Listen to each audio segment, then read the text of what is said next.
Bonsoir à tous et à toutes. C'est un plaisir, un privilège de se retrouver encore pour cette soirée vidéo, le talk show. On est ensemble pour parler vraiment du Saint-Esprit, pour aller creuser des choses qui sont profondes et importantes. Et puis un sujet qui encore sûrement va vous intéresser.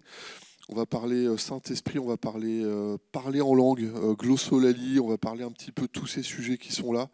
Et on va essayer en tout cas de travailler pour aller de l'avant. Ce soir, on est avec des invités de marque encore et on est tellement heureux d'être avec Joël et avec Patrick. Un grand merci d'être là et puis de partager non seulement vraiment les sujets de fond. On creuse dans la Bible avec les versets, mais on est aussi sur cette dimension où on veut avoir des choses pratiques, on veut vraiment passer des caps et aller de l'avant.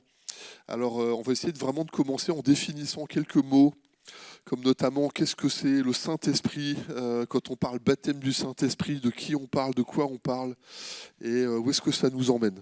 Voilà, on va avoir 3-4 questions en introduction. Saint-Esprit, baptême du Saint-Esprit, qui veut répondre? Alors le Saint-Esprit, je dirais, je me permets. Moi, j'ai d'abord honneur aux dames normalement, mais bon, je me suis permis. On fait un peu différemment aujourd'hui. Le Saint-Esprit, c'est Dieu en nous. Amen. Tout simplement, on connaît le Père, le Fils, le Saint-Esprit. Le Père étant Dieu parmi nous, le Fils étant le Dieu avec nous, Emmanuel, et le Saint-Esprit, Dieu en nous. Yes. Et Jésus, il le dit à un moment donné, parce que moi j'ai eu du mal à comprendre cette expression, il vous est avantageux que je m'en aille. Jésus dit à ses apôtres, c'est bon pour vous que je parte. Mais non Seigneur, c'est pas bon pour moi. T'es là, tu pries, personne n'a jamais prié comme toi, il y a des miracles et tout ça. Pourtant il dit c'est avantageux parce que c'est plus seulement, comme tu dis Patrick, Dieu avec nous. C'est plus seulement lui, il est en nous. Donc le Saint-Esprit en nous, est-ce que c'est ça le baptême du Saint-Esprit? Euh, je crois qu'il faut qu'on puisse quand même nuancer pour que les personnes qui nous écoutent puissent comprendre. Oui. La première étape, c'est vous avez donné votre vie à Christ. C'est le salut. Vous avez accepté Jésus-Christ comme Seigneur et Sauveur. À ce moment-là, le Saint-Esprit vient en vous. C'est une aide. Et moi, j'aime l'appeler vraiment l'ami fidèle dont vous avez besoin. Mais ce qui est incroyable dans la Bible, c'est qu'il y a eu des gens, quelque part, Patrick, moi, c'est aussi, je te renvoie à la question, des gens qui, avant même d'être baptisés d'eau, donc vous acceptez Jésus-Christ comme Seigneur Sauveur, vous passez par les eaux du baptême, mais il y a des gens dans la Bible, avant même d'avoir été baptisés, ils ont reçu le Saint-Esprit. Tu te souviens de ces personnes-là? Parfois, il y a des gens qui pensent qu'ils ne peuvent pas recevoir le Saint-Esprit tant qu'ils ne sont pas baptisés. Mais ces personnes-là, ils ont juste écouté, c'est Corneille, avec les gens qui étaient chez lui. Oui. Ils ont entendu la parole de Dieu et le Saint-Esprit est descendu sur eux. Et le baptême est arrivé après. Donc, baptême du Saint-Esprit, on est OK parce qu'on va vraiment gratter, parce que je pense qu'il faut qu'on soit très pratique. Oui. Le Saint-Esprit, c'est l'action du Saint-Esprit de nous révéler Jésus. Personne ne peut dire Jésus est le Christ si ce n'est par le Saint-Esprit. Personne ne peut dire Abba Père, j'ai un Père dans le ciel et Dieu est mon Père si ce n'est révélé par le Saint-Esprit. Le Saint-Esprit va agir dans nos cœurs par la conviction de péché, de justice et de jugement. On va accepter le sacrifice de Jésus et le salut, clairement.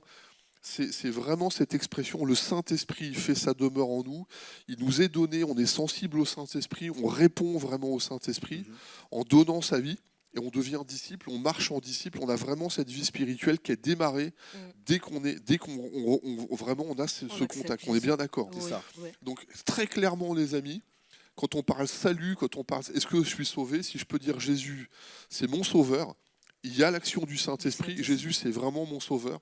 Il y a l'action du Saint-Esprit. On reçoit, on est sensible au Saint-Esprit. Il est bien avec nous. Amen. Il est bien en nous. Oui. Il est déjà là. Il nous convainc. On est sensible. On est bien OK. Je ne sais pas si vous voulez rajouter quelque chose par rapport à ça. Ce qui est compliqué avec beaucoup de gens, il y a des gens qui sont sauvés, qui ont donné leur vie à Christ, mais qui ne croient pas qu'ils ont le Saint-Esprit.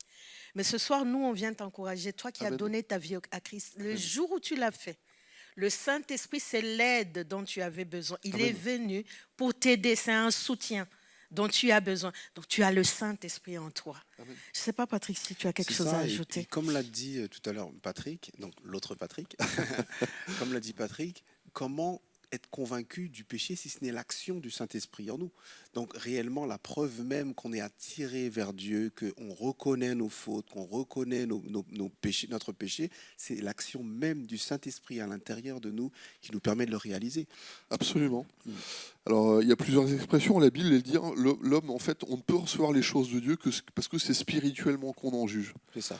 Donc, quand on lit la Bible, et si c'est la parole qui est cette parole papier ou cette parole qu'on a sur les téléphones, mais si on lit la parole de Dieu et que d'un seul coup cette parole devient pour nous une révélation, c'est vraiment l'action du Saint-Esprit, c'est-à-dire que l'Esprit parle à votre cœur, à votre esprit, et effectivement, tout de suite on a cette action spirituelle qui fait que je peux répondre dans la vérité. Le Saint-Esprit il prend de ce qui est à Jésus, il vous l'annonce, il vous conduit dans la vérité, et la parole c'est la vérité.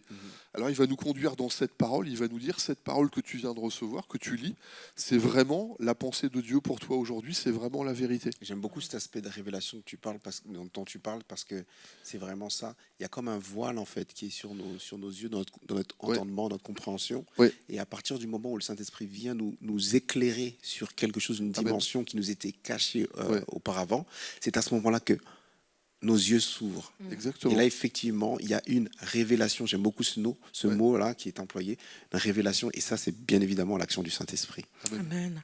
Et c'est pour ça peut-être qu'il y en a qui ont déjà entendu qu'on appelle le Saint-Esprit le Paraclétos, l'enseignant par excellence. Si tu as besoin de plus, tu as le Saint-Esprit. C'est lui qui va te révéler les choses, c'est lui qui va te convaincre. Parfois, vous avez l'impression, il y a des gens qui ont l'impression que nous, on est 3 fois saints. Non, il nous arrive parfois de pécher, mais le Saint-Esprit va te récupérer le plus rapidement possible et te dire non, là il y a un souci. Et tu te repens. Amen.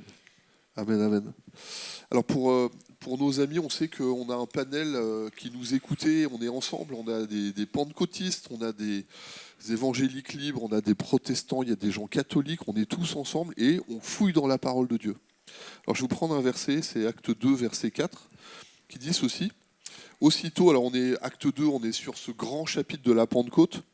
Donc Pentecôte dit, dans la compréhension, il y a alors à chaque fois, vous avez toujours limite droite, limite gauche, il y a les gens qui vont à l'extrême d'un côté, qui vont dire ça, c'est le moment où le Saint-Esprit a été révélé, c'est le moment où le Saint-Esprit est descendu. Alors oui, on a des langues de feu. Ah, on est sur des choses spirituelles. Hein.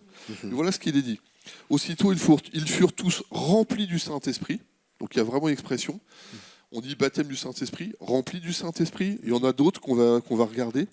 Et commencèrent à parler dans différentes langues, chacun s'exprimant comme le Saint-Esprit lui donnait de faire. Le mot un peu théologique est derrière ça, on appelle ça la glossolalie. On est dans une expression vocale, dans une langue qu'on ne connaît pas. Est-ce que y en a un d'entre eux, est-ce que vous parlez en langue ? Oui. Évidemment. Ouais. Alors moi, j'ai une expérience un peu particulière. Est-ce que tu parles en langue ? Alors oui, je parle. On va y venir après. Je te demanderai, parce que je sais que tu as un truc à nous dire. Oui, je parle en langue. Moi aussi, je parle en langue. Alors c'est un peu bizarre. Ouais. Parce que d'un seul coup, comme il est marqué, on est rempli du Saint-Esprit. Puis d'un seul coup, il y a une langue qu'on ne connaît pas, qu'on exprime. C'est ça. Alors certains commentateurs vont parler de la xénolalie, c'est-à-dire on va parler une langue en fait qui est une autre langue. Moi, je suis français, je suis né en France. Je suis né en Suisse, mais je suis français. J'ai appris le français. Je parle un peu anglais, je parle un peu espagnol. J'ai essayé d'apprendre le latin et le grec, ça n'a pas marché. Mais je parle 2 autres langues où je pourrais aller en Espagne ou en Angleterre, je me fais comprendre. Ça, c'est la xénolalie. La glossolalie, on est bien d'accord, c'est une langue qu'on ne connaît pas, qui de manière vocale est exprimée à haute voix, où on peut la chanter, on peut la prier, on exprime une langue. On est bien d'accord que là, quand il est marqué, ils parlèrent dans une langue différente, on est bien d'accord, une langue différente, autre que leur langue maternelle qu'ils n'avaient jamais appris. On est bien d'accord. C'est ça. Donc on est OK avec des théologiens, on est vraiment sur la glossolalie. C'est ça. Pour quelqu'un qui connaît peut-être rien de rien, ou qui peut-être, comment on pourrait expliquer la glossolalie à quelqu'un qui aujourd'hui peut-être ne sait pas de quoi on parle ? Alors, je pense que c'est une intervention divine. Amen. Au travers d'un individu et qui s'exprime dans une langue différente. Quelque part, je crois que c'est une manière pour Dieu de montrer sa toute-puissance et qu'il ne s'agit pas du tout de l'intelligence humaine, mais il s'agit de la puissance de Dieu en action. Amen. Moi, je dirais c'est vraiment des langues que vous ne comprendrez même pas vous-même, avec votre propre intelligence. Et c'est pour ça que la plupart des gens qui parlent en langue finissent par arrêter parce qu'ils ont peur. Ils se disent, mais qu'est-ce qui sort de ma bouche là? Moi, ça me fait penser, Patrick, les deux Patrick, à mon père quand je commençais à parler en langue pour la première fois. Il disait à ma mère, j'entendais dehors, il disait à ma mère, mais elle est folle, c'est quoi là, blablabla, blablabla. Parce qu'on était protestants. Oui. Et dans notre église protestante, ça ne se faisait pas. C'était inacceptable. Et mon père dit, mais nous, ça fait des années qu'on prie, on n'a jamais vécu des choses. Tu vas devenir, je l'entendais crier, tu vas devenir folle. Et c'est normal parce qu'il ne comprenait pas ce que je disais. Et moi-même, je ne comprenais pas ce que je disais. Amen, bien sûr. Il y a quelque chose de difficile, je crois, pour l'être humain. Ouais. Quand il n'a plus le contrôle, qu'il n'a plus la main mise sur des choses et quand on ne peut plus, contrôler un petit peu les paramètres, donc on a peur. Et je crois que c'est justement la zone dans laquelle Dieu aime agir dans l'être humain. C'est là où il accepte sa limitation et dire là, je n'ai plus prise, c'est toi Seigneur et c'est plus moi. Et j'aime la Bible qui dit, et c'est pour ça que c'est un peu compliqué, parce que l'organe dont nous parlons ce soir, c'est la langue. Et la Bible dit, c'est le seul organe qui est difficile à être dompté par l'être humain. C'est pour ça que de nos bouches sortent parfois des choses que nous-mêmes on se dit, waouh, waouh, waouh. Tu frappes ta bouche, tu dis, mais je n'aurais pas dû dire ça. Alors, ce qui est bon, c'est que c'est le Saint-Esprit qui t'inspire ces langues-là. Ça ne vient pas de toi, ça vient du Saint-Esprit. Et c'est pour ça qu'on a commencé par parler du Saint-Esprit. Et j'aime, Patrick a pris un verset, Actes chapitre 2, et au verset 49, Pierre est en train de dire, cette promesse-là, elle est pour vous et pour vos enfants, pour nous tous. Donc nous devons le désirer. La promesse, elle est pour nous. C'est juste une disposition et le Saint-Esprit viendra et tu seras surpris. Moi, j'ai envie, quand je t'entends parler, je parle l'allemand, j'ai envie de parler des langues que je ne connais pas. Alors, là, tu cites un verset. Alors, on repart dans l'Ancien Testament. Vous voyez, c'est vraiment pour faire comprendre comment Dieu, il maîtrise les choses. Il veut vraiment nous... Il veut qu'on soit avec lui. Joël 2,28. Je répandrai mon esprit sur toute chair. Alors on est tous faits avec de la chair, certains plus que d'autres, mais on est tous faits avec de la chair. Et c'est une promesse. Dieu, il a dit, je veux répandre mon esprit sur toute chair. Qu'est-ce qui se passe? Il y a une action spirituelle qui tout de suite va sortir. Vos jeunes ont des visions, les vieillards ont des songes, et il y a une manifestation spirituelle. Cette manifestation spirituelle, et j'aime beaucoup quand tu parles, Patrick, nous on aime gérer, on veut comprendre. Si je ne peux pas le comprendre, alors ça n'a pas de sens. Mais quand on regarde dans Ézéchiel, ou quand on regarde dans l'Apocalypse, même les auteurs bibliques, quand ils parlent des choses spirituelles, ils disent j'ai du mal à trouver les mots, ça avait l'air d'être comme des choses. C'est ça. Puis là, je vois des roues avec des trucs à l'intérieur. Et on se dit, mais de quoi il nous parle? Parce que ça a l'air tellement étrange.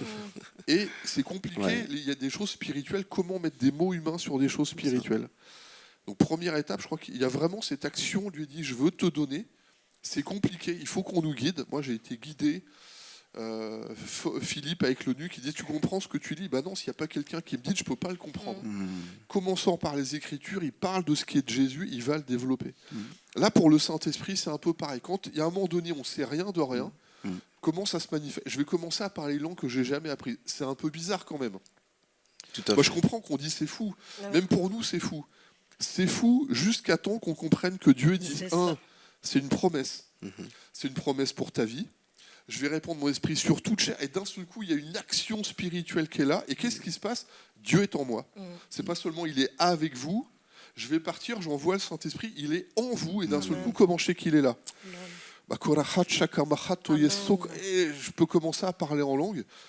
Et ça, alors, est-ce qu'il faut toujours le comprendre? Est-ce qu'on peut le comprendre? Pas nécessairement. On ne peut pas le comprendre. Mais on peut. Éventuellement, si on a un don d'interprétation, si Dieu intervient. Celui qui parle, à qui il parle? Quand on parle en langue, à qui on parle? On parle à Dieu. Et qu'est-ce qu'on raconte quand on parle en langue? Nous-mêmes, on ne comprend pas. C'est pour ça que c'est Paul qui dit... Aux Corinthiens, oui, qui dit aux Corinthiens, dans 1 Corinthiens chapitre 14, il dit « Je peux parler en langue et je peux parler aussi d'une manière intelligible. » Donc quand on prie, il y a des moments où on prie avec des paroles que nous-mêmes on comprend, que les gens comprennent autour de nous.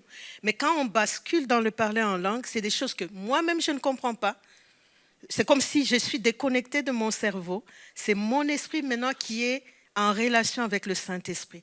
Et à ce moment-là, c'est quelque chose qui peut faire peur, souvent quand c'est la première fois. Mais quand tu l'as expérimenté, c'est pour ça qu'on en parle et on est tellement content d'en parler. Quand tu l'as expérimenté, c'est comme un enfant qui a marché. Il n'a pas besoin qu'on vienne lui... Il t'a dit, je marche. C'est une évidence. Et le parler en langue, c'est une évidence. Et quand on l'a expérimenté, on n'a pas besoin de l'expliquer. C'est des choses qu'on vit. Même si on ne le comprend pas, on le croit. Le Saint-Esprit est en nous et il agit au travers de nous. Donc quand on parle en langue, on est d'accord, hein, celui qui parle en langue, il ne parle pas aux hommes. Moi, je ne peux pas le comprendre. Moi, je ne parle même pas aux hommes. Je parle à Dieu et je raconte les merveilles de Dieu. Les merveilles de Dieu. Et ça, on a envie de raconter des merveilles. Moi, je dis souvent, quand on doit parler du baptême du Saint-Esprit et des dons comme ça, imaginez un peu avec votre tête, vous dites Dieu est bon. Ah, Dieu est bon. Alors on l'a dit une fois, 2 fois, Seigneur, t'es bon, Dieu est bon, Dieu est bon. Puis quand on l'a dit 50 fois, on se rend bien compte que le mot bon en français, même il peut être généreux, il ne peut pas raconter la grandeur de la bonté de Dieu. Donc il faut mettre d'autres mots pour être capable de dire merci à Dieu pour sa bonté. Et d'un seul coup, c'est là où je pense que le baptême du Saint-Esprit, et je pense que la glossolalie a vraiment quelque chose qui nous permet vraiment de dépasser, d'aller plus loin. C'est que d'un seul coup, on va mettre des mots spirituels pour raconter à Dieu la grandeur de ses merveilles. Puis d'un seul coup, on peut vraiment, dans la louange, dire Seigneur, t'es bon, vive cette bonté. Puis d'un seul coup, les mots qui sortent, c'est plus des mots qui nous appartiennent, c'est des mots de Dieu. Amen. Pour raconter sa bonté à lui. Puis d'un seul coup, on sent que ça dépasse. D'un seul coup, c'est comme si on passe à un autre état. Amen. Y a des gens qui pensent, alors là, tu as parlé de folie avec ton papa. Ouais.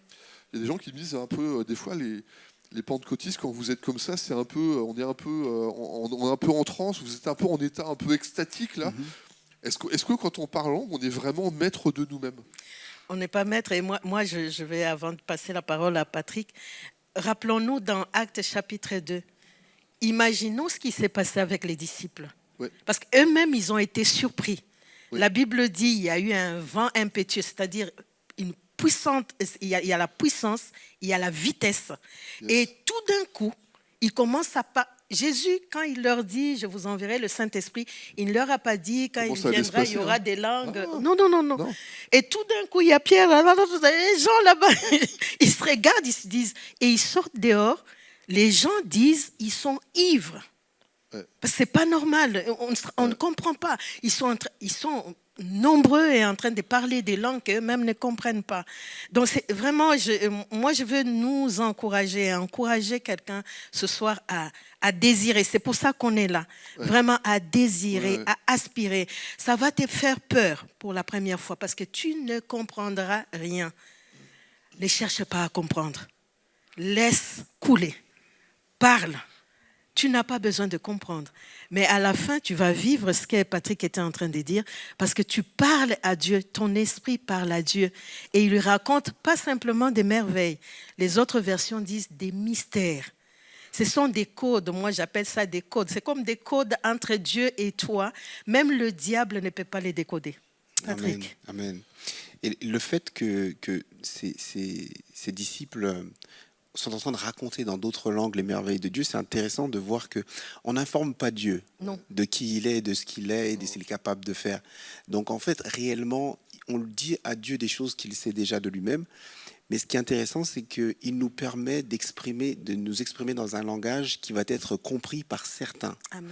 Et ce qui est génial dans ce texte, c'est que des Mèdes, des Perses, des personnes qui viennent à Jérusalem, de la diaspora, et de la diaspora, voilà, c'est ça, pour la fête, ils viennent et ils entendent. Et quelque part, c'est quelque chose de merveilleux qui exprime cette volonté de Dieu de rassembler. Amen. Et je crois que même le parler en langue aujourd'hui, il doit nous interpeller dans cette idée que il est pour moi, il est pour toi, il est pour toi, il est pour toi également qui nous regarde, il est pour nous tous en fait. Les Mèdes, les Perses, tout le monde était convié à cette fête parce que c'était le moment où pour la première fois le Saint-Esprit venait habiter en l'homme.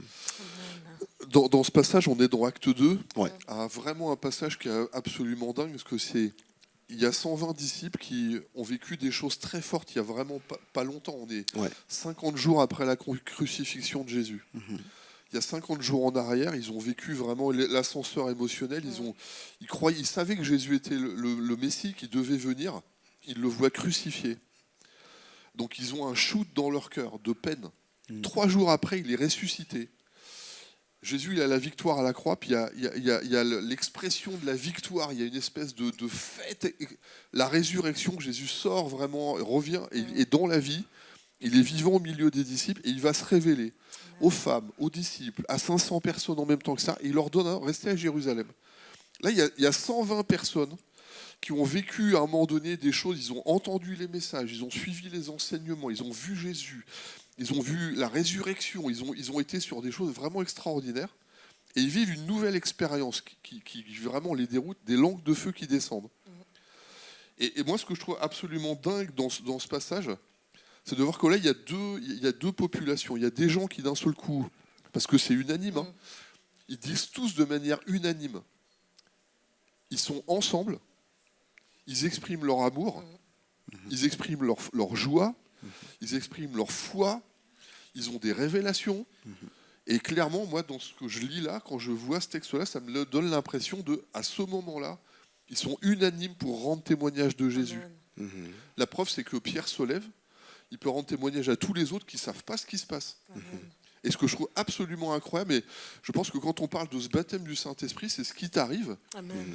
Moi, je suis toujours le même Patrick. Alors, j'ai quand même changé parce que ça m'a quand même bouleversé de l'intérieur, mais c'est comme ça que mes parents m'ont appelé. Je suis toujours le même Patrick. Par contre, quelque chose à l'intérieur a été complètement transformé. Mon amour pour Dieu a été multiplié. Alors, plus. Alors, ça a bondi ma vie spirituelle. Et d'un seul coup, il y a des gens autour qui entendent ça d'une manière absolument extraordinaire. Et vous avez vu que dans le texte, ceux qui entendent ça, ils disent, mais ils nous racontent des merveilles. Et ils veulent en savoir plus. Ils ont le cœur tellement touché d'entendre ça qu'ils disent, mais qu'est-ce qu'il faut faire ? Mais ce qui est incroyable de ce passage, de cette histoire dont tu parles là, est-ce que vous avez remarqué que ces gens-là n'étaient pas rassemblés pour recevoir le parler en langue, ni le baptême du Saint-Esprit, mais ils étaient dans l'attente de Dieu. Lorsque tu désires la présence de Dieu, lorsque tu passes, la priorité, c'est de désirer la présence de Dieu. Et Patrick nous en parlait là, il a dit, j'aimais tellement Dieu. Quand cet amour pour Dieu croît, grandit, le Saint-Esprit, le baptême du Saint-Esprit est inévitable. Désir, donc on veut d'abord vous encourager à désirer la présence de Dieu. Peut-être tu es là, tu n'as pas fait cette expérience. Désire. Commence par désirer ça et tu vas expérimenter quelque chose d'incroyable. Et je crois qu'il faut être OK avec le fait de ne pas savoir, de ne pas avoir ce qu'il faut, de ne pas avoir les mots. On doit accepter ça parce qu'on veut tellement tout avoir que des fois, on n'accepte pas le fait de ne pas avoir. Alors, est-ce qu'il y a comme des critères qui permettent, comme ce que là, on a parlé, est-ce qu'il y a comme quelques critères on est sur des terrains. Moi, j'aime bien Dieu, il dit à un moment donné, là, tu es un terrain saint. Là, il y a un terrain où je me manifeste. Quand on parle comme ça, est-ce que vous trouvez quelques critères ? Donc là, vous dites, si tu es dans cet état d'esprit-là, c'est sûr que Dieu va se manifester. Vous comprenez ? Est-ce qu'il y a des critères sur lesquels tu peux dire, là, tu vois, par exemple, les apôtres, quand ils étaient là à la Pentecôte, Jésus leur a dit, restez à Jérusalem jusqu'à ce que... Donc ils sont vraiment, pour moi, tu vois, au moment où là, il y a une question d'obéissance vraiment à Dieu. J'allais le dire, c'est ça, l'obéissance. Est-ce qu'il y a d'autres critères qu'on pourrait dire, écoute, d'aspiration, parce qu'on a parlé vraiment. Moi, je sais que par exemple, moi, j'ai pas été, je me suis converti, c'était le 26 octobre, c'est 96. Et je peux dire, je me souviens vraiment de ce moment-là parce que ça a marqué ma vie de manière vraiment forte. Mais entre le moment où 96, je prends mon baptême, donc là c'est 6 mois avant, j'ai été touché, donc je me convertis. Baptême du Saint-Esprit pour moi c'est Pentecôte 98, c'est-à-dire qu'entre 26 octobre 96 et Pentecôte 98, j'ai mis 1 année et demie de recherche pour vivre. Je dis je laisserai pas, et d'ailleurs 98 j'ai dit à Dieu, Seigneur, je laisserai pas cette année passer sans que tu me baptises du Saint-Esprit. Et pour moi, baptême du Saint-Esprit, ça nécessitait parler en langue, parce que pour moi, c'était vraiment pour moi, si je parle en langue, le Saint-Esprit est en moi. Et je ne sais pas si pour vous, vous comprenez à un moment donné, est-ce qu'il y a un terrain qui fait qu'à un moment donné, moi j'ai vraiment fait une recherche, mais est-ce qu'aujourd'hui, il y a des critères, ou est-ce que vous voyez des valeurs pour dire, les amis, si on est sur ces valeurs-là, il va se passer quelque chose dans votre vie spirituelle. Moi, je pense qu'il y avait, en tout cas pour moi, et ce que je vois aussi dans les Écritures, s'il y avait une volonté de ne rien lâcher, comme tu le viens de l'exprimer. C'est je suis là, je te cherche et je ne bouge pas. C'est ce que je veux et je ne lâche rien. Qu'est-ce que tu diras à quelqu'un qui aujourd'hui, peut-être dans cette expression-là, qu'est-ce que toi tu diras à quelqu'un qui dit quand le Seigneur voudra, je le vivrai? Non, parce qu'il faut manifester ton désir de le vouloir. Quand les disciples étaient rassemblés dans cette chambre haute, ils jouaient pas aux cartes en fait. Bon, il n'y avait peut-être pas de cartes, mais je sais pas ce qu'il y avait à l'époque. Mais ils n'étaient pas en train de se tourner les pouces. Non. Ils étaient dans la prière, des cantiques. Ils se racontaient les bienfaits de Dieu et ils étaient là dans l'attente, mais dans une attente active. Ouais. Et je pense que oui, on peut être dans une attente active, continuer à prier, continuer à vivre sa vie de chrétien, mais tout en recherchant, tout en étant dans l'expectative, en disant ça va arriver, ça va venir, je le sens, je le recherche, je l'attends. Et même quand tu t'endors, moi, j'essaye d'avoir des expériences, en tout cas, je recherche Dieu même dans mon sommeil, j'ai envie de dire. C'est juste que là, je veux dire, j'ai besoin de lui tout le temps, quoi. Oui, donc... On arrête l'attente passive. On n'en veut pas, c'est vraiment quelque chose d'actif. C'est ça. Alors, je veux dire, avoir soif. Ouais. C'est ça. Parce que si on n'a pas soif, ça ne marche pas. L'obéissance, il y a d'autres choses que vous mettriez? En tout cas, moi, je vais sur la soif. Hein. C'est la pensée que j'avais. Mais Dieu cherche un cœur assoiffé. Tu dois avoir un réservoir. C'est un don. Dieu ne viendra pas te forcer. Hein. C'est un don que tu dois désirer. Tant que tu le désires, le Saint-Esprit viendra sur toi. Ce soir, désire et un cœur assoiffé, affamé. Patrick l'a dit, cette attitude de prière où tu es là à rechercher constamment la présence de Dieu, il viendra te visiter. Il le dit, cherchez-moi et je me laisserai trouver. Amen. Donc cherche. Si vous me cherchez de tout votre cœur. De tout votre cœur. Merci Patrick. De tout ton cœur, un cœur sincère, vraiment affamé, assoiffé. On était en train de partager l'histoire, on va aller sur le parler en langue parce qu'on en parle là. De la maman de Renard Bon, peut-être qu'il y en a qui ont entendu parler. Femme de pasteur, dans l'église, pas de baptême du Saint-Esprit. Elle est tellement frustrée. Oui. Tellement frustrée, elle s'est dit, mais qu'est-ce qui ne va pas? Il y a des bébés spirituels qui sont baptisés, mais moi, femme de pasteur, jeudi après jeudi, dimanche après dimanche, peut-être qu'il y a quelqu'un là, ce soir, qui est frustré à MLK, qui s'est dit, je suis là, né de nouveau, mais pourquoi je ne suis pas baptisé du Saint-Esprit?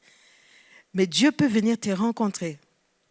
Tu continues à être assoiffé, à prier dans des moments inattendus. Et cette femme-là, la maman de Renard Bon, qui un jour, elle part, il y a un Patrick Boudin qui arrive ce jour-là, on dit, lui, quand il est là, il prie pour toi, tu dois parler en langue. Il y va, mais il rentre sans parler en langue. Et son fils qui l'attend à la maison, qui dit, hey, maman, et ça a été? Elle vient frustrée, elle entre dans sa chambre, elle se met à genoux, et elle parle en langue. Donc, Dieu peut te visiter dans des moments inattendus, mais ça dépend de ton attitude, l'attitude de ton cœur. Si tu es affamé, assoiffé, il ne peut que te baptiser. Et puis moi, je vois aussi la fidélité. Amen. Tu vois, pour moi, en fait, ces disciples étaient les disciples de Jésus. Il est parti, etc. Mais ils étaient là. Ils entendaient la parole du Seigneur, ils étaient fidèles. Et ils ont tenu jusqu'au bout. Et je pense que c'est même les mêmes critères que l'épouse. L'épouse qui est vraiment mariée et qui appartient à l'époux et qui ne va pas bouger, qui restera là, etc. Et je pense que la fidélité aussi, ça doit être une... Mais est-ce que le parler en langue, c'est le seul signe, Patrick, pour les gens qui sont baptisés du Saint-Esprit? Est-ce que c'est le seul signe? Est-ce que c'est le seul signe de... Alors, est-ce que c'est le seul signe? Je crois que c'est un signe irrévocable. Quelqu'un qui parle en langue, on peut dire de manière authentique, quelqu'un qui parle en langue, et c'est vraiment la preuve irréfutable d'être baptisé du Saint-Esprit. Et je vais le dire à l'inverse, en fait. Est-ce que c'est le signe initial? Oui, c'est un signe de base. Est-ce que c'est le seul? Il y en a d'autres. Mais c'est sûr que quelqu'un qui parle en langue de manière formelle, si vous parlez en langue, vous êtes baptisé du Saint-Esprit. Si vous êtes OK, j'aurais juste rappelé peut-être que dans la parole de Dieu, c'est vraiment étonnant. Il y a la parabole du semeur avec les terrains. Quand toute ta vie, le terrain de ta foi ou de ce qu'on t'a raconté, ça a été piétiné pour dire ça n'existe pas. C'était pour le premier siècle, c'est plus pour aujourd'hui. C'est comme si ton cœur a été piétiné. Le jour où Dieu envoie la semence, en fait, ça tombe, mais c'est tellement dur, ça a tellement été piétiné qu'au bout d'un moment, on dit mais non, ça n'existe pas. J'ai même entendu des gens qui me disent mais vous, les pentecôtistes, En fait, ce que vous êtes, c'est même pas le Dieu qui est là, c'est le diable, c'est démoniaque. Votre parler en langue, là, c'est démoniaque. Alors, je voudrais juste rappeler aux uns et aux autres, je crois que 1, ça vient de Dieu, c'est biblique. 2, c'est vraiment un amour de Dieu pour nous, parce qu'il veut nous équiper, il veut être avec nous et il veut être en nous. Et je crois que si vous autorisez, en tout cas ce soir, cette expression-là, ayons un petit peu de retenue pour dire à un moment donné, je crois que nous, je ne veux pas être extrémiste de la Pentecôte en disant... Si tu ne parles pas en langue, tu n'as pas le Saint-Esprit, parce que je crois qu'on serait dans l'erreur. Moi, je crois aujourd'hui qu'on serait dans l'erreur. Mais que des gens qui me diraient parler en langue, ce n'est pas d'actualité, c'est pour le 1er siècle, ça n'existe plus. Ben non, parce que je parle en langue. Donc si c'est plus d'actualité, qu'est-ce que je vis? Alors racontez-moi ce que je vis. Et je pense que c'est vraiment important. Donc, juste en 2 minutes. C'est la promesse du Père. Vous recevrez toute chair. Dieu dit sur toute chair. Ça prend 2 minutes, hein. Je ne sais pas combien de temps il faut, mais si vous comprenez le texte, c'est juste une logique. C'est la promesse du Père. Le Jésus, il dit, vous recevrez une puissance. C'est le Saint-Esprit qui survient sur vous. Puis la Pentecôte se manifeste avec des langues de feu, avec des choses qui sont là de manière assez surnaturelle. Et je crois qu'il y a une action qui est là. Dieu donne toujours à ceux qui lui appartiennent. Si Jésus est ton sauveur et que tu peux confesser Jésus sauveur de ta vie, Dieu donne à ceux qui lui appartiennent. Dieu donne à ceux qui lui obéissent. Et je pense que le baptême est un acte d'obéissance, qui est une preuve d'obéissance.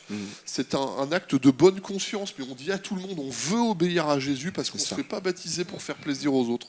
On se fait baptiser parce qu'on répond à un appel de Dieu, et c'est là la conversion qui se passe. Donc ça, c'est un acte d'obéissance. Et l'obéissance, c'est aussi obéissance à la parole. Ce n'est pas que obéissance pour se faire baptiser. Et puis Dieu donne à ceux qui lui demandent. Et moi, à un moment donné, j'ai dit, Seigneur, quand tu veux, tu le donnes. Et Dieu, il dit, quand on aura envie, je te le donnerai. Et j'ai pleuré, j'ai cherché. Et Pentecôte 98, je me suis levé le dimanche matin de la Pentecôte 98. J'avais cherché Dieu, j'avais dit à Dieu, alors j'étais un peu extrémiste, moi j'ai dit à Dieu, de toute façon, c'est pas compliqué. Hein. Si dimanche, je parle pas en langue, je quitte l'église, puis moi, je te balance, mais j'ai autre chose à dire. Et vous savez, la semaine est passée, alors j'ai jeûné et prié cette semaine-là, j'ai lu tous les textes, j'ai cherché le Saint-Esprit, le baptême du Saint-Esprit, qu'est-ce que c'est, etc. J'arrive le dimanche avec une trouille, parce que je me dis, en fait, Dieu est tellement bon, et même si je ne le manifeste pas, en fait, je ne peux pas l'abandonner. Parce que la conviction, vous savez, la conversion, Jésus donne, c'est autre chose que le baptême du Saint-Esprit, où il y a une autre dimension qui est là. Et ce dimanche matin-là, j'avais la trouille, je me dis, purée Seigneur, si je ne le fais pas. Puis Dieu m'a dit, mais en fait, tu m'as demandé, ouais, je te l'ai donné. Et je parle avec Dieu comme ça, je dis, qu'est-ce que tu me... Seigneur, il faut que je parle en langue. Il dit, oui, si tu veux parler en langue, il faut que tu ouvres la bouche et qu'il faut que tu parles la langue que je t'ai donnée. Puis là, d'un seul coup, dans ma tête, il y a eu comme une espèce de déclic pour dire, en fait, Dieu ne va pas m'attraper la langue pour parler en langue, c'est à moi de le donner, de manifester ce que Dieu m'a donné. Alors ça peut paraître dingue, et c'est dingue pour nous, parce que humainement, on dit, mais c'est un peu fou quand même ton histoire. Ah, mais quand je me mets à parler en langue, Dieu me paraît tellement plus palpable. La parole de Dieu me paraît tellement plus puissante. Ce que je lis dans la Bible, ça me semble d'aujourd'hui, ça me fait du bien. Je me dis, les amis, mettez-vous dans un endroit tranquille et croyez que tout ce que vous allez prononcer par le Saint-Esprit, je le dis comme ça vraiment, mais ouvrez la bouche, puis dites à Dieu, Seigneur, je t'aime. Alors la Bible dit, celui qui soupire, il est... Même le Saint-Esprit nous aide avec des soupirs inexprimables. Le nombre de fois où quand on ne sait pas quoi faire dans la prière, on soupire. Dites Amen. Le Saint-Esprit, il intercède déjà là. Puis s'ils avaient des mots qui viennent, vous dites, mais c'est pas des mots, je ne comprends pas. Essayez pas de comprendre, parce que tu ne te parles ni à toi, ni aux autres. Tu es en train de raconter à Dieu les merveilles de Dieu. Et puis tu glances. Et le don qui est là, c'est la glossolalie, c'est les langues. Amen. Alors peut-être pour ouvrir pour certains qui sont là, moi je sais quand je pleure avec quelqu'un qui a une souffrance, j'ai des expressions de langue qui sont très douces et qui sont très comme un câlin. C'est ça. Quand je sens qu'il y a un combat spirituel, j'ai des langues qui sont très... On a l'impression de donner des ordres. C'est ça. Quand je suis en train de chercher la pensée de Dieu, j'entends Dieu, je sens Dieu qui me... par l'esprit, qui me donne des expressions qui sont très... je m'interroge et tout ça. Donc nous, on veut savoir ce qu'on dit. Tu ne le sauras pas. On veut maîtriser vraiment... Alors je reste maître de mes agissements. Hein. Je peux être dans le métro, parler en langue, vous savez, personne ne saura et personne ne va être mal à l'aise. Hein. Mais je pense qu'il faut arrêter de dire oui, ça vient de Dieu, oui, vous allez grandir dans votre amour pour Christ. Et je crois que c'est un vrai don que Dieu a donné, c'est les langues. avec une petite nuance. Est-ce qu'il y en a un de vous deux qui pourrait faire la différence entre la glossolalie, le parler en langue, puis le don des langues, qui est un don spirituel que Dieu a donné parce qu'il veut parler à quelqu'un? Le parler en langue, c'est tous ceux qui sont croyants, tous ceux qui aspirent, qui sont baptisés dans le Saint-Esprit, parlent en langue. Mais le don de langue... Ta langue, c'est pas ma langue. Hein. Non, c'est pas la même chose. Pas la langue de Patrick. On a tous nos expressions Elles sont différentes et j'ai aimé ce que Patrick a dit. Et c'est pour ça que Paul il s'est vanté presque en disant « J'ai parlé plus de langues que tout le monde ». Si tu as commencé avec une seule, aspire à plus. Demande-le. Tu peux en parler 4, 5 et dans des circonstances différentes selon les prières. Il y a vraiment des avantages, comme le dit Patrick, à parler en langue. Parce que parfois, on est limité avec les mots. Mais en parlant en langue, tu peux prier 1 heure, 2 heures. Toi qui t'es dit que c'est impossible de prier 2 heures, prie en langue, tu vas être surpris. Et en priant en langue, tu vas faire de l'intercession. Ceux qui veulent être des intercesseurs, priez en langue. Parce que ça va te permettre d'aller exploiter des sujets que toi, tu n'avais pas sur le cœur. C'est dans des moments de parler en langue, tu peux être en train de parler en langue et tu entends, comme disait Patrick, Monique. Et tu ne sais pas ce qui se passe avec Monique. Et toi, tu fonces. Le Saint-Esprit sait que Monique est en danger. Et là, tu pries. Mais il y en a qui ont des dons. Le parler en langue qui est un don, qui peut être interprété. Et pour ça, je crois que c'est là qu'il y en a qui ont été frustrés. Parce que parfois, il y en a qui ont ce don. Mais parce qu'il n'y a pas eu quelqu'un dans l'église ou dans l'assemblée pour interpréter, on t'a fait taire. Et tu as arrêté. Je ne sais pas, Patrick, l'expérience que toi, tu as déjà vécue dans ce domaine. Mais c'est vrai qu'en fait, c'est un sujet vraiment intéressant. Parce que c'est touchy, hein, c'est très touchy. Parce qu'effectivement, je crois qu'il y a eu des carences dans les années dans l'enseignement sur le sujet. Du coup, ça a amené plein de dérives, plein de tabous, plein de je sais pas, je suis mal à l'aise ou je le fais mais vraiment de manière exacerbée et donc du coup, il y a plein de situations compliquées en fait qui sont développées. Mais je sais que une des manières pour nous de pouvoir être vraiment en sécurité, c'est justement de faire confiance au Saint-Esprit. Je sais que moi, personnellement, dans mon expérience personnelle, quand tu disais tout à l'heure, vous pouvez prendre le temps et prier plus longtemps, même en parlant en langue. Je me souviens que moi, j'étais dans une dimension de ma vie où j'avais des soucis, vraiment des sujets très, très importants. Mais je ne savais vraiment pas. Vous savez, quand vous avez des problèmes, vous ne savez pas vraiment par où tourner le sujet, par où commencer. C'est juste, je me suis posé devant le Seigneur et là, j'ai commencé à ouvrir la bouche et j'ai commencé à parler en langue. Et en fait, cette prière qui devait, je crois c'était les prières du matin, donc moi, c'était quelque chose comme 5 heures du mat. Et j'avais en tête de prier 30 minutes pour ensuite me préparer pour aller au boulot. Et ces 30 minutes se sont transformées en 1 heure. J'ai même pas vu le temps passer.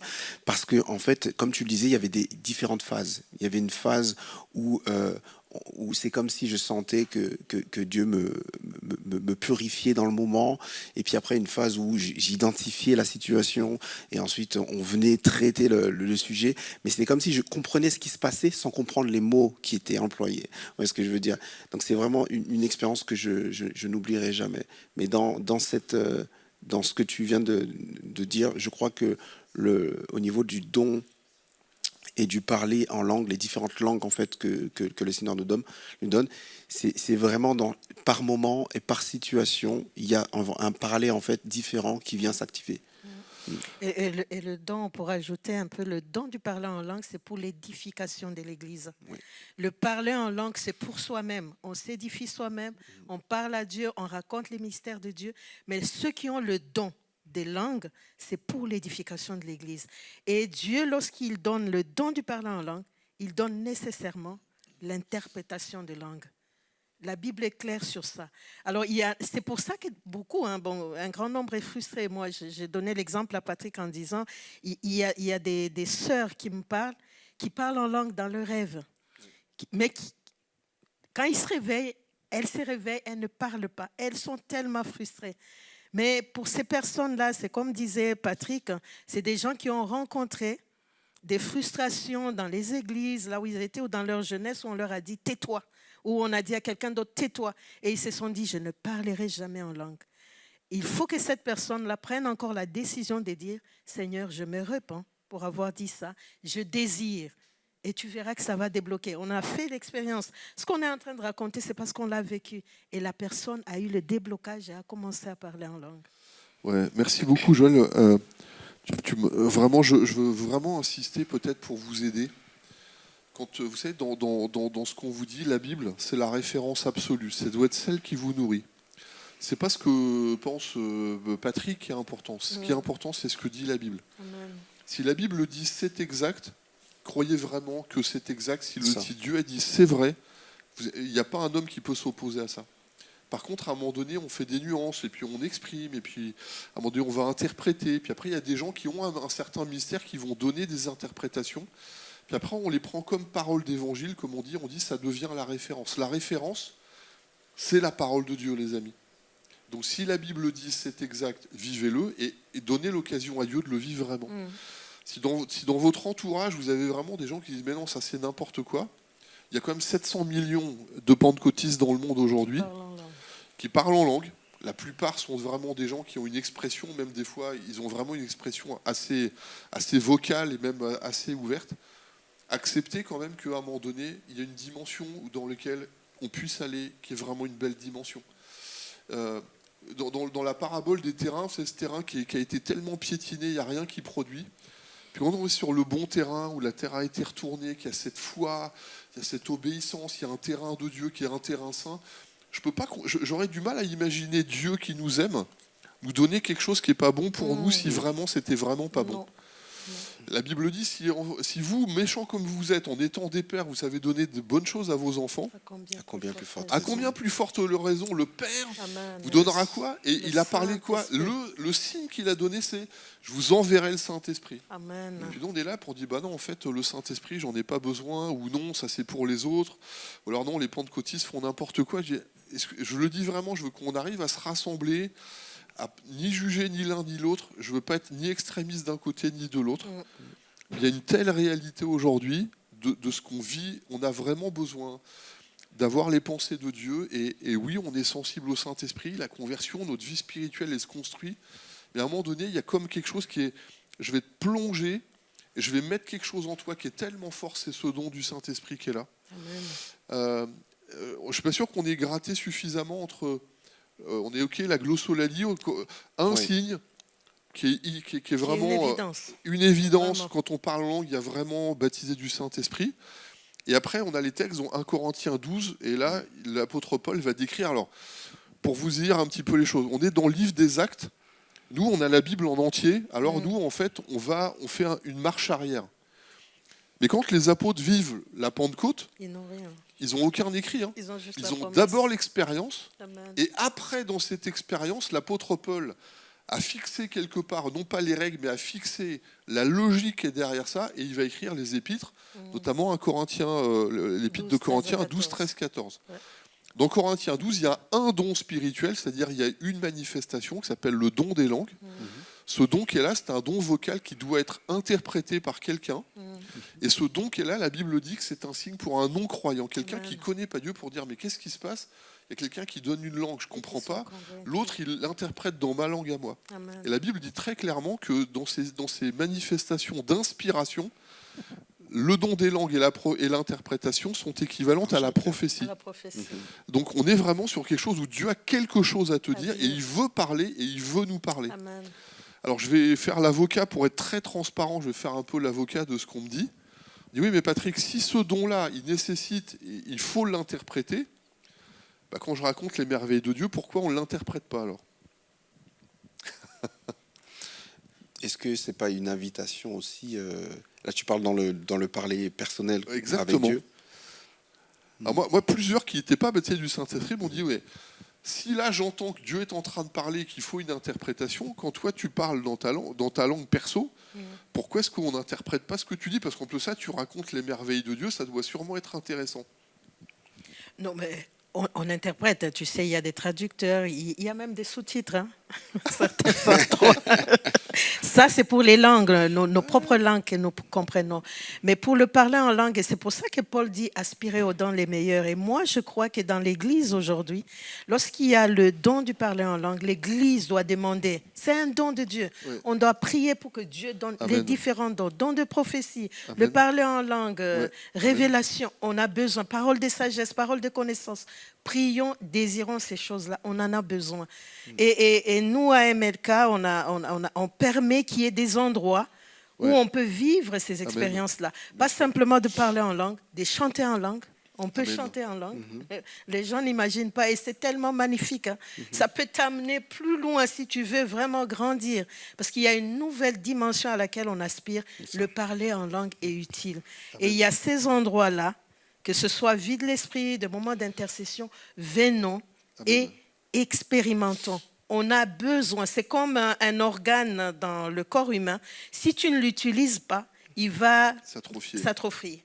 Donc il faut venir et exercer. Amen. Dans des moments d'intimité, n'ayons pas peur. N'ayons pas peur. Il y en a qui ont peur du parler en langue. Ouais. Patrick, comment tu t'es déclenché, toi ? Comment ça s'est fait pour toi ? Moi, c'était, comme je disais tout à l'heure, dans un temps personnel où j'étais vraiment en recherche. Mais c'était pas spécifiquement sur le parler en langue. J'avais un besoin particulier. Ouais. Et c'est pendant que j'étais en train de prier, et puis j'avais plus de mots, j'avais plus de choses à dire. Et c'est là que, en fait, la langue a commencé à prendre le relais. Et alors qu'elle prenait le relais, ça a pris de l'ampleur, ça a pris une sonorité que je ne savais même pas que je pouvais avoir. C'est parti. Il y avait des sonorités un petit peu asiatiques, et puis après il y avait des sonorités un petit peu hébraïques. Enfin, je sais pas. C'était étonnant. Alors, je dis ça comme ça, mais vraiment, je sentais qu'il y avait différentes phases dans ce parler en langue. Yes. Et j'étais juste comme spectateur, j'étais acteur, mais aussi spectateur de ce qui se passait, et j'étais juste émerveillé, quoi. Est-ce que tu as senti, alors quand je dis senti, alors c'est pas bon, est-ce que toi, tu as constaté que dans ta vie personnelle, dans ton amour pour Dieu, qu'est-ce qui s'est passé ? Est-ce qu'il y a eu un changement ? Ma vie de prière, il y a eu un avant et un après. Okay. C'est-à-dire qu'avant, c'était Patrick qui réfléchit avec son intelligence et qui pose des sujets construits à Dieu, etc., qui articule selon son intelligence.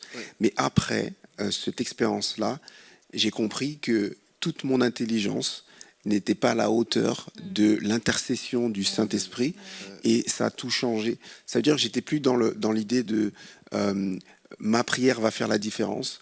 C'était plutôt tu connais, en fait, tu sais, et tu me permets de participer en fait à cette prière par ma bouche. Donc je me réjouis de ce que tu pries justement, et tu m'amènes là dans ce sentier pour m'aider à prier de la bonne manière. Et quelque part, je participe en fait à ça, et c'est juste incroyable. Donc ma vie de prière a changé, mon appétit pour prier a changé, mes temps de prière ont grandi, etc. Et ma soif de venir à ce rendez-vous divin avec Dieu chaque matin, tu vois, c'est amplifié. C'était juste énorme, quoi. Est-ce que toi, Joël, avec toutes les activités de prière, est-ce que tu insistes, ou est-ce qu'à un moment donné, tu vois la différence, où tu demandes vraiment, là les amis, il faut qu'on soit dans un moment où on prie en langue ? Ah oui, plusieurs fois. Hein. Moi, j'appellerais ça, en écoutant Patrick, pour moi, j'appellerais ça un temps de recharge de batterie. Quand j'ai besoin de recharger les batteries, je prie en langue. Dans ces moments-là, et puis j'ai eu plusieurs révélations, que ce soit des thèmes des messages, des sujets de prière, dans ces moments-là, des visions, dans ces moments-là de parler en langue. Amen. Et aujourd'hui, vraiment, moi j'encourage, on passe plus de temps dans ça, et quand on le fait, tout le monde dit « Waouh, oh là là, oh, c'était trop bon, on a vécu, on sent que la journée, on la commence différemment. » Amen. Amen, amen. Est-ce que vous avez peut-être, je sais pas, quelques anecdotes où vous avez senti, alors on parle vraiment cette glossolalie, ok, je suis baptisé du Saint-Esprit, moi je rejoins cet amour pour Dieu, ce désir, cette intentionnalité quand je vous entends. Moi, vraiment dans l'expression, c'est qu'à un moment donné, avant c'est juste un temps où je vais vers Dieu, et là, dès qu'il y a eu le baptême du Saint-Esprit, qu'il y a eu vraiment cette partie, il y a une intentionnalité pour moi, un désir. Mais intentionnel de dire maintenant, c'est va-t'en, je suis avec toi. Et d'ailleurs, quand je prie en langue aujourd'hui, je sais que je suis en train de parler avec Dieu. et je suis connecté avec lui, mais je sais, mais de manière volontaire et choisie et réfléchie. C'est pas juste, bon, je vais prier, tiens, c'est l'heure, je vais faire la prière à table parce que c'est le moment d'avoir une prière. Là, je suis dans la voiture, je vous en ai un qui m'a vraiment touché un jour. Je suis au cinéma avec Nathalie. Et puis, il y a une espèce d'annonce. Alors moi, je suis pas du tout film d'horreur. C'est vraiment pas un style qui m'inspire beaucoup. Moi non plus, je t'assure. C'est vrai. Mais vraiment, j'ai eu une mauvaise expérience avec un film qui m'a vraiment fait du mal. Et donc, du coup, je suis pas du tout adapté à ça. Et je suis dans la salle. On va voir un film, mais vraiment une comédie légère. Hein. C'est vraiment un truc pour rigoler avec Nathalie. Et puis, la bande-annonce est un film d'horreur. Rien que la musique, en fait. J'ai dit, oh, dans mon cœur, il y a comme si me dire. Qu'est-ce que c'est que ce truc-là? C'est glauque. Je veux pas que ça me touche. Et j'étais au cinéma. Alors je me suis pas mis à parler en langue vraiment fort, mais j'étais juste à côté de Nathalie. Je me suis surpris en fait à choisir de dire je veux pas que ça me touche, et comme de tourner la tête et de prier en langue, mais vraiment pour moi. Et en fait, c'est comme si d'un seul coup, il y avait comme quelque chose je sentis comme une flèche qui me touche le cœur. Puis comme si en priant en langue, je sors la flèche de mon cœur, comme s'il est guéri instantanément, à me dire ces choses-là ne me touchent pas. Et après, j'ai entendu les gens qui réagissaient derrière. Oh, il a l'air génial, il faut qu'on aille le voir. Et moi, je me disais, mais il est glauque. Je veux surtout pas nourrir mon cœur avec ça. Bien sûr. Et là, par exemple, pour moi, clairement, parler en langue, oui, j'aurais pu prier juste comme ça. Mais pour moi, prier en langue, c'était vraiment, je m'adressais à Dieu pour dire, ah non, Seigneur, je veux surtout pas de ça. Je sais pas si vous en avez d'autres, peut-être, pour encourager. Ce que tu dis là, ça peut encourager. Moi, je crois que ça peut encourager ceux qui pensent qu'il y a un endroit précis, à un moment précis où on peut prier en langue et pas ailleurs. Même dans ta douche. Bien sûr. Ta salle de bain. Ça peut te saisir et ça te prend. Ne bloque pas, mais continue. Il y a quelque chose qui se passe à ce moment-là. Ouais. Donc, peu importe l'endroit, et ça, c'est des belles expériences. Et j'aime ce que Patrick disait. Moi, les moments là du matin, des 3 heures du matin, ce sont des moments vraiment où tu te déploies, tu te laisses aller et tu vis quelque chose d'intime avec Dieu. Amen, ouais. Pas simplement pour intercéder, parfois juste se faire du bien. Dans la présence de papa, tu pars en langue et tu as l'impression, là vraiment le ciel est ouvert, il n'y a que toi et Dieu. Amen. Et ça, je crois que c'est à encourager la plupart de... Ça va changer notre manière de prier. Amen, ouais. Moi, je souhaiterais dire en fait aux personnes qui nous regardent aujourd'hui que c'est important d'essayer, tant que faire se peut, de donner les premières minutes, les premiers instants à Dieu. Là où, pour moi, je suis très sensible au son, j'aime la musique, etc. Mais c'est vrai que quand ma journée commence et quand aucun son n'a été donné, que le premier son qui sort soit une prière à Dieu, soit quelque chose qu'on apporte à Dieu, je trouve que c'est vraiment important parce que c'est comme si notre journée était marquée. Elle était marquée d'une manière indélébile.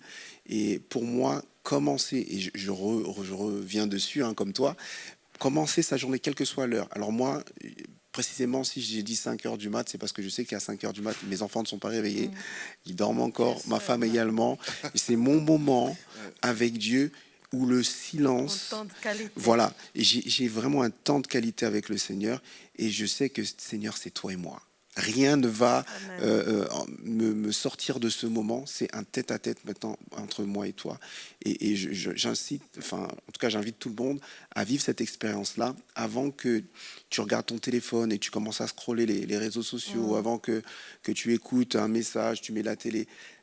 Prends un temps silencieux devant le Seigneur et commence à entrer petit à petit dans la présence de Dieu, en fait, avec des paroles qui bénissent le Seigneur, en fait. Amen, amen. Vraiment pour ceux qui vous êtes avec nous, je veux pas être un extrémiste de la Pentecôte qui dit à un moment donné tu parles pas en langue, le Saint-Esprit est pas avec toi. Non. Je le condamne, je le dis franchement, c'est pas du tout la posture. Mais de l'autre côté, les gens qui à un moment donné passent à côté de ce que Dieu donne, à mon avis, c'est aussi une grave erreur. C'est tellement dommage. Laissons à Dieu le soin des dieux. Alors moi, quand je vous entendais tout de suite, j'ai eu vraiment ce truc-là.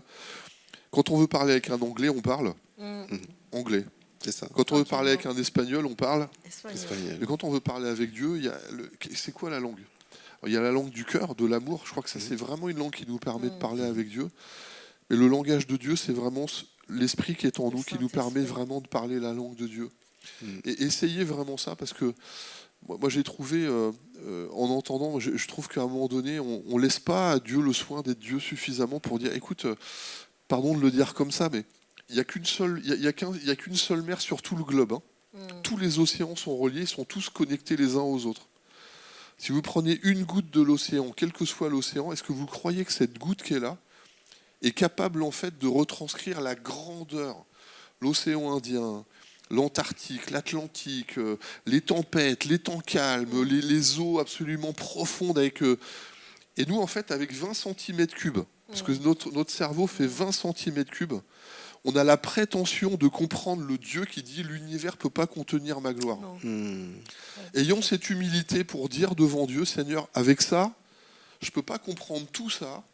Donc si tu veux que je comprenne tout ça, il faut que tu me parles à moi. » Mais vraiment les amis, si ce qu'on vous dit, ça vous choque, ou si peut-être à un moment donné, mais pardon, mais pour moi c'est une telle réalité aujourd'hui. C'est comme si je me mets devant le soleil, pardon si je le dis comme ça, mais imaginez que vous êtes à côté de quelqu'un qui est aveugle et puis vous devez lui dire raconte-moi le soleil. Mais pour nous, c'est une telle évidence, mettre des mots pour dire bah, écoute, une boule dans le ciel, combien, la taille. C'est compliqué de mettre des mots pour quelqu'un qui à un moment donné peut. Je crois qu'on passe à côté de quelque chose. Si vous pouvez recevoir quelque chose de notre part, en tout cas de ma part, mais on est ensemble. Les amis, une telle expérience aujourd'hui, c'est une profondeur, c'est une puissance, c'est l'amour de Dieu, c'est les révélations de l'amour de Dieu pour votre vie, c'est votre destinée éternelle, c'est votre service, c'est vos amis, c'est ceux que vous aimez. Moi, je bénis Dieu parce que le Saint-Esprit, ça me permet de comprendre les choses que je ne peux pas comprendre. Amen. Et je pense qu'il ne faut pas passer à côté d'une telle expérience juste parce qu'on va... Le mot... Ouais, mais là, ici, c'est marqué puissance. Alors pourquoi toi tu as mis baptême ? Est-ce qu'il faut s'affronter sur des mots quand la réalité spirituelle est tellement profonde ? Passez pas, les amis, recevez peut-être de nous, ne passez pas à côté de ce que Dieu vous donne, de ce que Dieu veut vous donner. Et vous savez, la sagesse de Dieu, c'est plus grand que nous. Peut-être que vous aurez l'air un peu dingue quand vous parlez en langue. Mais à force de le vivre et de le manifester, moi, si on m'enlevait ça aujourd'hui, je me demande ce qui me resterait de ma vie spirituelle, tellement aujourd'hui c'est connecté dans cette présence du Saint-Esprit. Je ne sais pas ce qui vous... En fait, on ne peut rien faire sans. Absolument rien faire sans. Et pendant que tu parlais, j'avais cette image d'Abraham qui amène Isaac et Dieu va pourvoir. Amen. Et je pense en fait que qui d'autre que Dieu peut savoir quelle est la prière qui convient. Amen. Et je crois qu'il faut laisser Dieu nous donner ce qu'il a besoin d'entendre de notre bouche. Amen. Et c'est vraiment le parler en langue, c'est une expérience que tu dois vivre, mon frère, ma sœur. Tu dois le vivre. Amen. Au moins une fois dans ta vie. Et une fois que tu l'auras goûté, crois-moi, tu ne voudrais pas faire marche arrière. C'est ça.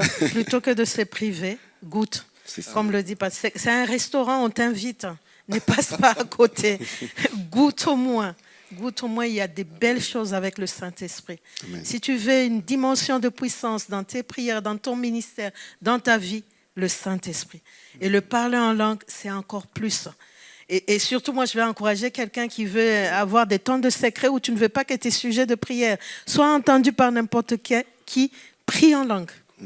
Prie en langue. Et le parler en langue, on parle du parler en langue, mais bien sûr, il y a le travail de l'esprit en nous. Ce n'est pas uniquement le parler en langue qui est très important, mais c'est également à l'issue de tout ça, dans notre vie, des changements de comportement, des changements de pensée, une nouvelle manière de parler, une nouvelle manière de voir les choses, parce que justement, le Saint-Esprit a commencé son œuvre en nous. Je me permets juste un petit avertissement, peut-être une petite complément assez technique. Très souvent, on va prendre quelques exemples en fait extrêmes. On en a parlé, comme on est sur des choses qui sont spirituelles et que des fois ça va chercher dans nos cœurs des choses qui sont profondes. Vrai de vrai, il y a eu des manifestations qui n'ont pas toujours été bien gérées. Nous, on n'a pas toujours su gérer correctement. Il y a eu des gens qui se sont laissés aller dans des débordements. Il y avait des gens qui peut-être n'étaient pas toujours très équilibrés sur certaines choses et en fait se sont laissés aller. En fait, qu'on a cette expression, je crois en France, on dit quand ça va pas, il ne faut pas jeter l'eau et le bébé en même temps avec.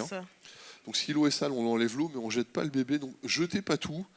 Retenez ce qui est bon, prenez ce qui est bon. Je vous assure qu'il y a quelque chose qui est bon, que Dieu veut nous donner, qu'il veut vraiment qu'on vive. C'est vraiment cette plénitude du Saint-Esprit. Si vous vivez votre vie spirituelle à la force du poignet, ça va être compliqué.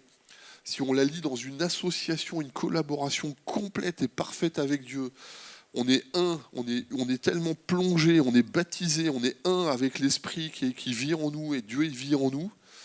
Alors oui, c'est vrai, quelquefois, il y a des gens, ils n'ont pas eu des témoignages fabuleux et en fait, on a voulu tout, comme on n'a pas voulu être mal à l'aise, plutôt que de gérer, parce que c'est compliqué de gérer, d'expliquer, ça prend du temps de gérer les problèmes. Alors on préfère enlever les problèmes comme ça, on déracine tout, comme ça, il n'y a plus rien à gérer. Bon, il y avait un de mes anciens profs qui me disait toujours, il me dit Patrick, il n'y a plus de problème quand tu es au cimetière, tu n'es pas dérangé par tes voisins, quand tu as tout enlevé, il ne reste plus rien. Mais la vie, c'est la vie, ça bouge. Des fois, il faut expliquer, il faut apprendre, il faut partager. Amen. Donc voilà. Prière, église, @églisemlk.fr. Si vous avez des témoignages qui nous relient, si vous avez des questions, n'hésitez pas à nous envoyer tout ce que vous voulez. Je crois qu'on a besoin d'être ensemble, on veut prier ensemble. Si ce qu'on vous a partagé, vous avez d'autres questions, des interrogations, n'hésitez pas à nous dire, même si vous n'êtes pas d'accord. Moi, j'aime bien quand on me dit « je ne suis pas d'accord, je ne le vis pas comme toi, je ne vais pas dire que je vais te gagner, mais en tout cas, on peut partager et je peux te montrer que ça fonctionne. » Et puis, on va laisser les mots de la fin à nos amis, nos invités avec une prière, avec quelqu'un. Mais Saint-Esprit, parler en langue. Merci. Je ne sais pas si vous avez une dernière pensée pour nous. Amen, amen. En tout cas, soyez bénis, on vous encourage et on vous attend. Venez, on va expérimenter ensemble. Amen. Et nous sommes frères et sœurs. Hein. Je parle à tous les chrétiens qui nous regardent. Vous avez accepté Jésus, j'ai accepté Jésus. Nous avons accepté Amen. Jésus et nous avons également reçu le Saint-Esprit et nous marchons maintenant selon l'Esprit. Amen. Que Dieu nous bénisse tous. Amen. Est-ce que Joël, tu veux bien terminer par la prière, s'il te plaît? Saint-Esprit, nous te disons merci parce que tu es le meilleur allié, le meilleur ami, le meilleur soutien. Et je viens prier pour tous ceux qui sont là, qui se questionnent encore, qu'ils soient bénis, que ceux qui ne sont pas encore baptisés, qu'ils reçoivent leur part ce soir au nom de Jésus-Christ. Je prie pour ceux qui ont encore peur, qui ont été liés, qui ont été frustrés. Et je demande pardon, Seigneur, pour tous ceux qui ont détruit, Seigneur Dieu Tout-Puissant, Éternel, la vie de certains d'entre nous qui ne croient plus dans le Saint-Esprit, qui ne veulent même pas expérimenter. Au nom de Jésus-Christ, Papa, visite-les, console-les et bénis l'Église partout. Bénis même ceux qui ne te connaissent pas, mais qui aspirent à te connaître et à expérimenter la puissance du Saint-Esprit. Au nom de Jésus-Christ, nous avons ainsi prié. Amen. Amen. Dieu vous bénisse. Manifestez, cherchez, prenez le temps, laissez le Saint-Esprit, priez-le. Je dis, il donne à ceux qui le lui demandent. Laissez vraiment pleine liberté, soyez vraiment simple. Et puis vraiment croyez que Dieu est vivant, qu'il est là. On vous aime, que Dieu vous bénisse et à très bientôt. Merci vraiment de vraiment chercher, ne le lâchez pas jusqu'à ce que ça se manifeste dans le nom de Jésus. Amen.